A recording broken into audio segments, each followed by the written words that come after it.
After days of the news being dominated by global effects of tariffs orchestrated by President Trump and real-world effects of that, in the words of his once key advisor Steve Bannon, flooding the zone for days on end, the White House administration has moved at breakneck speed on its foreign affairs in President Trump's 83 days in office.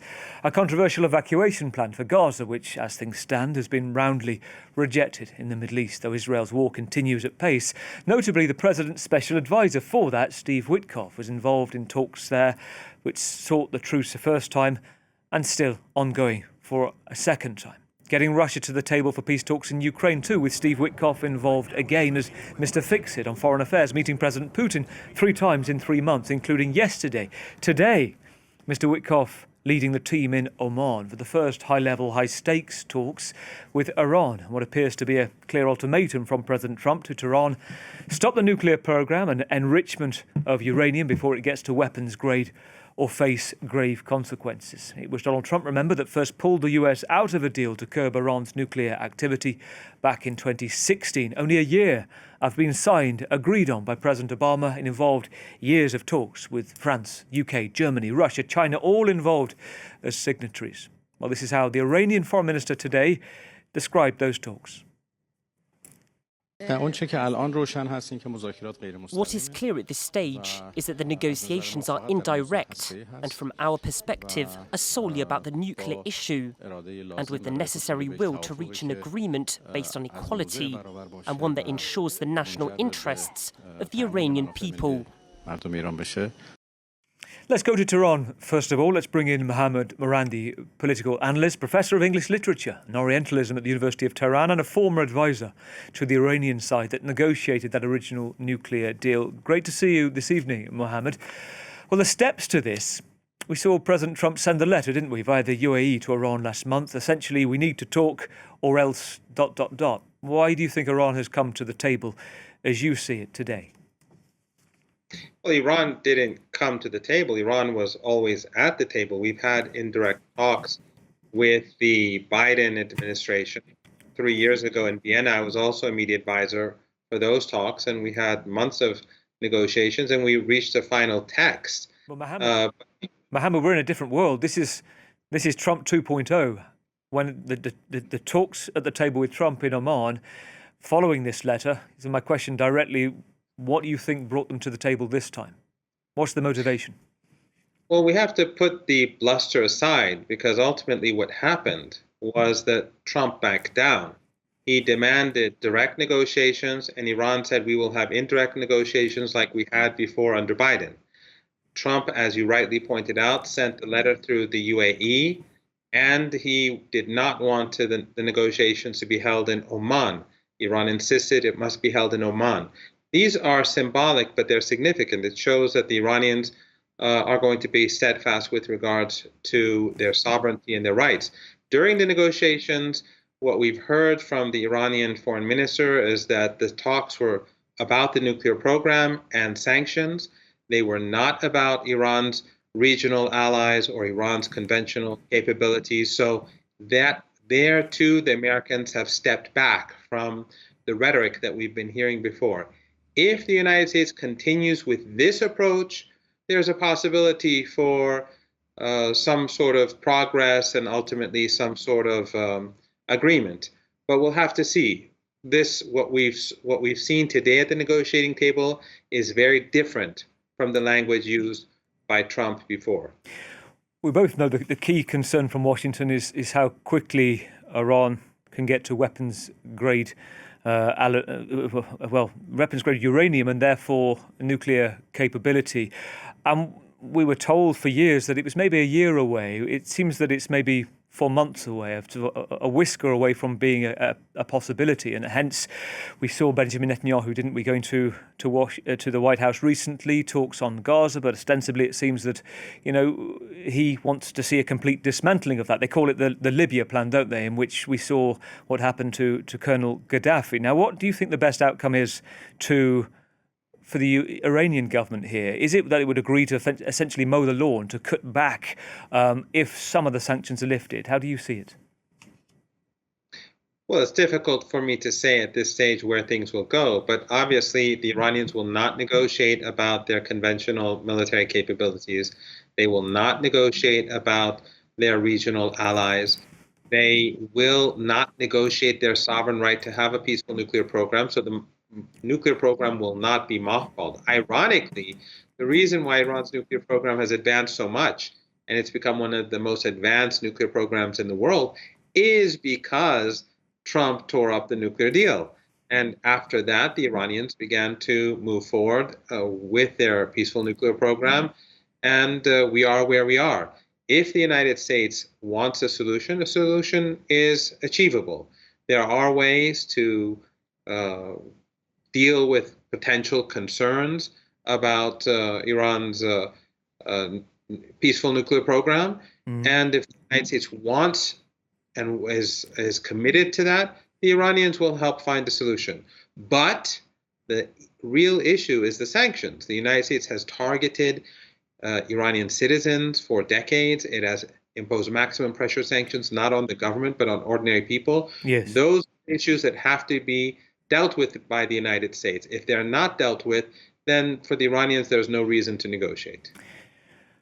You talk about the sanctions. Once upon a time, I think many Iranians used to blame sanctions that in the lead up to the JCPOA agreement, the original agreement back in 2015. It was agreed to under Obama, the curbing of nuclear plans and the release of sanctions. Now, when you listen, and we've reported on this, to Iranians in the streets, it's clear when we've seen protests in recent months, back in February included, they're chanting. The enemy is here. They tell us, it's no to Gaza, no to Lebanon. It's our lives for Iran. Essentially, you're funding proxies. Money needs to be spent on the people. There's a vulnerability here. Would you acknowledge that for the Iranian government? They are under pressure. They're vulnerable. And this is some way of saying we are trying to make things better abroad. No, I think that's wishful thinking on behalf of your government and Western governments. They've been saying that for decades. In fact, in February, it was the anniversary of the revolution, and we saw millions of people go to the streets to celebrate the revolution. But apparently that's something that is not supposed to be covered or acknowledged in the West. The smartest thing to do is to put aside this rhetoric and these Western narratives that Iran is about to collapse, the Chinese government or the Chinese economy is about to collapse, the Russians are about to collapse, everyone but the West is about to collapse. If they put that aside and behave more realistically and put aside that exceptionalism and Eurocentrism and arrogance, then maybe we could live in a better world. Here's the thing. Yes, I hear you, Mohammed, but here's the thing. I'm not talking on behalf of any government. If you watch my programme, there's no sense of championing any particular Western government. It's trying to get the heart of what's going on. And I think that's why France 24 viewers watch that. And I think it's fair to say I'm right in saying the son of a former economy minister, a minister within the Iranian government. There may be those that say, OK, well, you have a particular point to put across as well. But would you acknowledge the vulnerability, perhaps the price, for example, of ordinary foods right now, given the food crisis? Potatoes, I'm told it's up by, more than 200% right now. The basics of life. There is a struggle ongoing. There is a water crisis too, is there not? Well, I think you should do a bit more research. I'm not the son of the former economy minister, but the Iranian government has economic difficulties, largely because of the sanctions that the West has imposed upon the people. And I don't think right now things in France are all too great either. You only have 20%, well, for now 10% tariffs imposed by the United States, and everyone is up in uproar in your country. We've been under maximum pressure sanctions for decades, maximum pressure sanctions which target women and children, which try to prevent medicine even from getting inside the country. So I think when you take that into account and you look at the little bit of difficulty that your government faces as a result of tariffs and see what the response has been, I think Iran has done pretty well. Am I right to say that you are the son of Alireza Marandi, a notable politician, physician, former Minister of Health? Is that right? Mohammed, another point to raise to you, which is just to acknowledge the level of, you talked about the issues with the Western governments. I just wonder whether you think, we think of Iran, it's clearly not a monolith. There's many voices, many different thoughts, including in the government right now. Tell me about the level of split that you hear between those in Iran that say, let's ignore what the US are doing. Be it what may, we have the right, as you say, our sovereign right to do what we will with our nuclear capabilities and face the consequences, versus those saying, look, we desperately need to have a deal, and how that balance kind of plays out. There are no two camps. There are 90 million Iranians and there are 90 million viewpoints, but I think it's clear that within the government. No, as I said, overwhelmingly Iranians and the government, they believe that Iran's sovereignty must be preserved. Iran's sovereignty will be preserved. Iran will not negotiate its sovereign right to have a peaceful nuclear program. It will not negotiate its military capabilities or its allies. And ordinary Iranians look at the United States and they look at the Holocaust that's been ongoing in Gaza, the airstrikes on civilian targets in Yemen, the barbaric bombardment of Lebanon, and the dirty war in Syria where ISIS and Al-Qaeda has been brought to power. So ordinary Iranians and the Iranian government are very careful not to let down their guard, because they know that the United States and the West, they've done it before to other countries, Libya, Iraq, Afghanistan, Vietnam, and elsewhere. And if they could, they'll do it here as well. So I think there is a strong consensus that Iran must take a very strong position. But at the same time, if there are ways to get to a solution, if there are ways, creative ways to ensure, if the West is seriously worried about Iran building a nuclear program, which not many people don't believe that, because Iran, if it wanted to build a nuclear weapon, it could have done it many years ago. But it never did so because it never wanted to do so. When the West was giving Saddam Hussein chemical weapons in the 1980s to use against Iranians, and I was a victim of those chemical weapons. I survived 2 chemical attacks. The Iranian leaders approached the leader at that time, Ayatollah Khamenei, and asked him to give permission for Iran to produce chemical weapons, and he said, no, they're against our values. So I think that when it comes to principles, Iranian principles are more steadfast and more firm than Western principles that we saw with the chemical weapons, and as we see with the genocide in Gaza. But if there's a solution out there, they'll find it. It depends, though, on Trump, because Trump, as you know and as I know, he changes his position regularly, and he's broken his own agreements. In Gaza, Witkoff was behind the ceasefire, and then literally a couple of weeks later, Trump wanted the ethnic cleansing of Palestinians from Gaza, which ran against the ceasefire agreement. Mohammed, good to talk to you. Mohammad Marandi, Professor at University of Tehran and political analyst. Good to talk to you this evening. Let's go from Tehran. Let's go to Washington. Speak to Ali Vaez, the Iran project director at the security think tank Crisis Group, a long-time watcher of Iran as well. Ali, first of all, just what's your thought coming out of that meeting and what you think both sides will be coming out with today? It's good to be with you. Look, I think this is a good start, a positive start. The two sides seem to have agreed enough on the format and the scope of negotiations to schedule the next round, which in and of itself, I think, is a measure of success. And the second important thing that happened today is the very brief but yet important direct conversation that the Iranian foreign minister had with President Trump's special envoy, Steve Witkoff. I think both of those are good signs, but it doesn't mean that the parties would be able to reach the final destination of a new deal. It's a good thing you picked up on that, isn't it? Because the Iranians, for the last 24 hours, consistently, didn't they, say, this is indirect, we're not speaking. There'll be in separate rooms in Oman. And I must say, for Muscat as well, the idea that, I think for calls that have gone into the press to say what's going on, the Oman government were very concerned to say this is supposed to be in secret. This is President Trump blabbing about this. We don't want a big press. This is not the way we work. We're not the UAE. We're not the Saudis on this. But going back to the point on the indirect and direct talks, we're hearing from the American side those few minutes in the sidelines.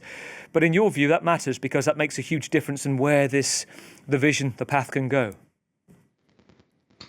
Yes, look, this is exactly the kind of threading the needle that diplomacy can do. That Iranians can say that talks started indirectly, but the Americans can say that they ended directly. And the reality is that I always thought that if Iran could get assurances on the end game, what is it that the U.S. is seeking? Is it just a nuclear deal? Is it much more comprehensive than that?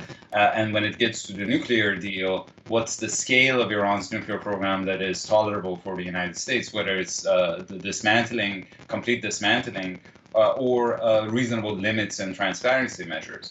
And if those contours in the end game are basically the parties are on the same page with regards to those important issues, then they can also be in the same room and negotiate directly. And the time factor here is essential because we basically have 2.5 months before France, UK, and Germany, other members of the nuclear deal with Iran, would have to decide whether they want to snap back the UN sanctions or not. This is a very good point, actually. So let's just go back to this, the JCPOA agreement. So this is what otherwise known as the original Iran nuclear deal. Back in 2015, the world's experts, nuclear scientists looking at this for a number of years. I mentioned before the French, the Germans, the Brits, Russia, China, the Americans on board. This gets signed in 2015 under Obama. And then, as we know, Donald Trump pulls out of it and says he wants to do a better deal. He can do a better deal than Barack Obama, he said, but we still have this agreement with the Europeans. And because of perhaps, I'd be right to say, the kind of lack of teeth to it, the Iranians have been able to enrich uranium at a greater pace because European efforts at, assurances, well, they would be threatened by, since 2019, I think I'm right in saying, US sanctions. So that affected them, which takes us to today and what's in it for President Trump. I want to talk to you about what he can get out of this and perhaps where the ego might come in. But this is what he was talking about when it comes to the ultimatum on Iran. I think if the talks aren't successful with Iran, I think Iran is going to be in great danger. And I hate to say it, great danger, because they can't have a nuclear weapon. So yes. It's not a complicated formula. Iran cannot have a nuclear weapon. That's all there is. Can't have it. On that point, Ali, I talk about, it's often spoken about that Donald Trump is looking for that step towards the Nobel Peace Prize and whether he can, when ego comes in, get a better deal than Obama. Do you think that is a driving force for the Trump administration? Look, certainly, the president wants to be remembered as the president of peace, as the man who was able to resolve the most difficult challenges on the international scene. But he also likes to be the first. You remember him stepping foot into North Korea and shaking hands with Kim Jong-un. That kind of performative, theatrical diplomacy is also very attractive to President Trump. Being able to shake hands with his Iranian counterpart for the first time in 46 years, that is a huge achievement from his perspective. And of course, he also doesn't want the United States to get entangled in additional endless, unwinnable wars in the Middle East. And so this checks a lot of boxes for him. Mm-hmm. When you look at what's going on behind this administration, I think I roughly my understanding is there's kind of three broad camps. Those like J.D. Vance who want to be out of any involvement in war. Then you have Steve Witkoff, who just heard from, and Elon Musk as well in the business of the deal.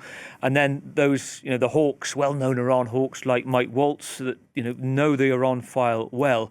And I guess it's about who has Trump's ear in that moment. And I guess do you get a sense of what Trump actually wants out of this, what he says he wants? Is it a mowing the lawn, a curbing, or is Netanyahu having some sway in actually trying to destroy the capabilities entirely? Look, I think President Trump has learned from the experience of the first term when he was wrapped in a very hawkish ecosystem that was not really interested in a mutually beneficial deal with Iran. He has said, President Trump, repeatedly that he wants to make Iran prosperous again, whereas most of his national security team want to make Iran broke again. And there is a clear rupture there. But I think this time, given the imperial presidency that currently exists in the United States, his national security team or the hardliners in Congress would not really dare challenging President Trump. And in that, there is a unique opportunity for turning a page in 46 years of animosity between Iran and the United States. And briefly, just listening before to Mohammad Marandi painted quite a different picture than that I hear on the ground of Iran of the state of the economy. What do you think are the driving factors for the Iranian government being in these talks at the moment, and how much of an effect is what's going on back home and the concern about the standard of living there and the economic crisis is kind of playing into that? Look, I think there are two main factors. One is the economy. The Iranians are really struggling even to keep the lights on.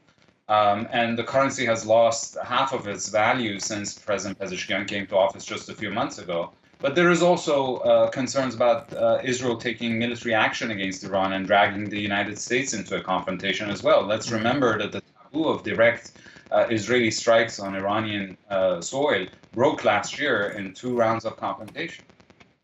I want to talk about those in the room because from covering this previously and some of the talks back in 2015, I've seen some of the Iranian negotiators working very pragmatic, very fixed on fine detail. But you have kind of an unknown force leading this in Steve Witkoff, don't we? The special envoy who's seen to have the gift of the gab, as it were, seemed to be a key influence on getting the first truce in Gaza, and therefore given the job in Russia, given the job to do as well at the moment with Iran. Let's take a listen to him. This is why, talking to Tucker Carlson recently, he said he took on the job.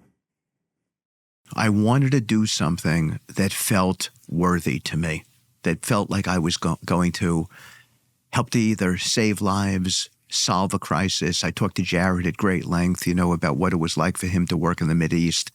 I just began to feel that would be something very worthy for me to do. Now, I underestimated the complications in the job. Well, that's for sure. I think I was a little bit quixotic in the way that I thought about it. Like I'm going to roll in there on a white horse, and no, it was anything but that, He was a little bit quixotic, Ali. That was 83 days ago. What do you make of Steve Witkoff as a lead character in this? Look, I think the most important thing in any lead negotiator is the trust that the pinnacle of power has towards that person. And Steve Witkoff does not have an agenda of his own. He does not owe his position to anyone other than President Trump, and only caters to what the president desires. And President Trump really wants a deal with Iran, and Iran really needs a deal. And in this situation, you have an alignment of political will on both sides and 2 people at the top of the negotiating teams who are pretty pragmatic. And that's usually a good mix for diplomacy. Ali Vaez, great to talk to you this evening. Ali Vaez, the Iran Project Director at security think tank Crisis Group. Thank you for your time. Thank you. I want to head back to Tehran, and I can bring in Saeed Azimi, a correspondent there. Great to talk to you, Saeed, this evening. We were getting a very different picture of your country, I think, from Mohammad Marandi a short while ago, saying that kind of what crisis? It's the West that has the issue. It'd be interesting to know from you, just how this is viewed by ordinary people in Tehran, those at home watching these negotiations. How big a factor is this, and how big a factor is the fear factor, given what we've seen with those ballistic tit-for-tat strikes recently with Israel? Well, Gavin, I can speak certainly for the majority of the people that I think these negotiations will be very crucial to the Iranian people. They are tired of the shadow and threat of war. And they are tired of the devastating economic situation that is getting worse day by day. And right now, with the news of a talk that was probably going to build up the foundation for negotiations, we heard the U.S. dollar versus Iranian rial exchange rate coming down to 5,000, probably 5 to 6%. That is a major upgrade in the Iranian economy. That is good news, happy news. That makes everyone happy. And these negotiations are there to make Iran a better economy, to make Iran a more prosperous country. And I don't think anyone would be happy to go down shelters, be afraid of ballistics and tits and tats, and a ping-pong game between Iran and Israel that will not probably end well. Tell me your thoughts. We have about a minute or so. Let's see if we can get a sense from you about the struggle you've talked about before. I think 217% increase on basics at the price of potatoes. The Iranian rial, you said, lost half its worth in the last 8 months. Better news recently. That struggle that people have to live, to pay their rents, how much do they blame that on sanctions? And how much do they believe that's systemic within government mismanagement? Very much so. They voted for Pezeshkian to come and make interactions with the West, with Europe, with the US. They see these interactions as a way to help their livelihood. Because remember that during the first year that Iran signed the JCPOA, economic growth was double figure, and that is a record high in the Islamic Revolution's history. And we must also take note that during 2015 to 2016, Iran recorded an all-time low inflation rate, 12%, which was the lowest inflation rate in the Iranian history, in the Islamic Republic's history. Yeah. And that is why they believe that these negotiations are more important and are getting vital day by day. Yeah. Because if you're not negotiating now, then Iran will have fewer cards day by day to play with. Saeed, great to talk to you. As always, Saeed Azimi, our correspondent in Tehran. Stay with us on France 24. We'll be back in just a moment.